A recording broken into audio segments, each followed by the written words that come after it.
अब अगर आप ये वीडियो देख रहे हैं तो मैं आशा करता हूँ कि आपने इसका पिछला पार्ट देख लिया होगा, और अगर अभी तक नहीं देखा तो पहले आप उसे देखो, वरना आपको ये वीडियो समझ में नहीं आएगी, जिसका लिंक मैं आई बटन और डिस्क्रिप्शन में दे दूंगा।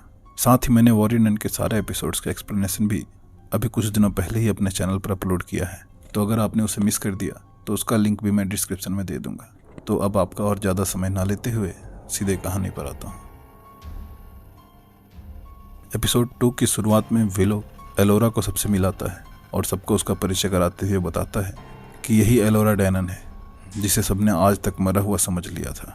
एलोरा को देखने के बाद विलो के गांव वाले उसे कोई जादू करने को बोलते हैं, क्योंकि सबका मानना था कि एलोरा सारे साम्राज्य में सबसे शक्तिशाली जादूगरनी है जो आने वाली बुरी शक्तियों से उनकी रक्षा करेगी। लेकिन एलोरा, जिसकी परवरिश एक आम लड़की की तरह हुई थी, वो जादू करने में असफल हो जाती है, क्योंकि उसने आज तक जादू करना तो दूर जादू देखा तक नहीं था, जो देखकर सारे गांव वाले वहां से चले जाते हैं।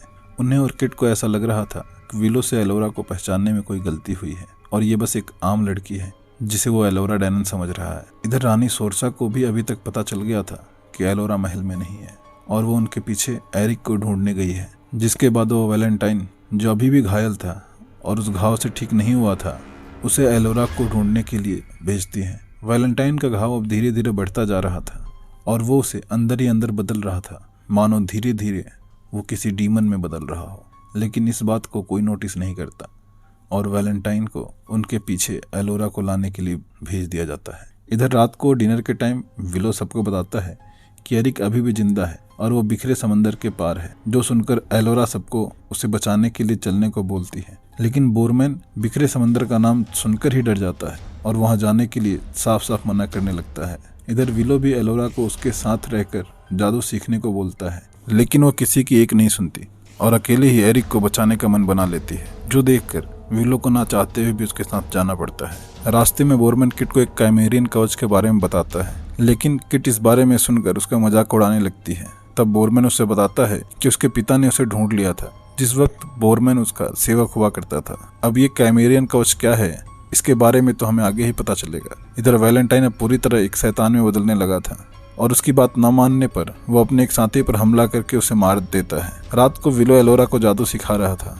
जिस दौरान वो उसे कुछ एकलबेरी के बीज देकर उसे मिट्टी में दबाने को बोलता है और कुछ मंत्र बोलने को बोलते हैं, जिससे बीज एक पौधे में बदल जाएगा। एलोरा कई बार कोशिश करती है पर एक बार भी कामयाब नहीं होती, जो देखकर एलोरा और बाकी सभी भी दुखी हो जाते हैं और एलोरा उठकर वहां से चली जाती है। लेकिन एलोरा अभी भी हार नहीं मानती और एक बार फिर वही मंत्र बोलने लगती है। एग था आर्थक मोरा हगा था, एग था आर्थक मोरा हगा था, एग था आर्थक मोरा हगा था। लेकिन कई बार इस मंत्र को बोलने पर भी वो कामयाब नहीं होती। तभी वैलेंटाइन वहां आ जाता है, जो अब पूरी तरह शैतान बन चुका था। वो उसे बेहोश कर देता है और उसे लेकर जा ही रहा होता है कि तभी विलो और बाकी सभी वहां आ जाते हैं। वो उसे रोकने की काफ़ी कोशिश करते हैं, लेकिन वो अपने आदमियों के साथ इन सब पर भारी पड़ता है और एलोरा को लेकर वहां से चला जाता है। इधर किट को एकलबेरी का एक पौधा दिखता है जहां एलोरा जादू का प्रैक्टिस कर रही थी और अब उसे भी विलो की बातों पर भरोसा होने लगा था। और इसी के साथ ही एपिसोड यहीं खत्म होता है। दोस्तों, मैं आशा करता हूं कि आपको वीडियो पसंद आई होगी, और अगर हाँ, प्लीज़ वीडियो को लाइक और चैनल को सब्सक्राइब करें। तो दोस्तों, आज के लिए बस इतना ही। मिलते हैं जल्दी किसी दूसरे वीडियो के साथ। तब तक के लिए धन्यवाद।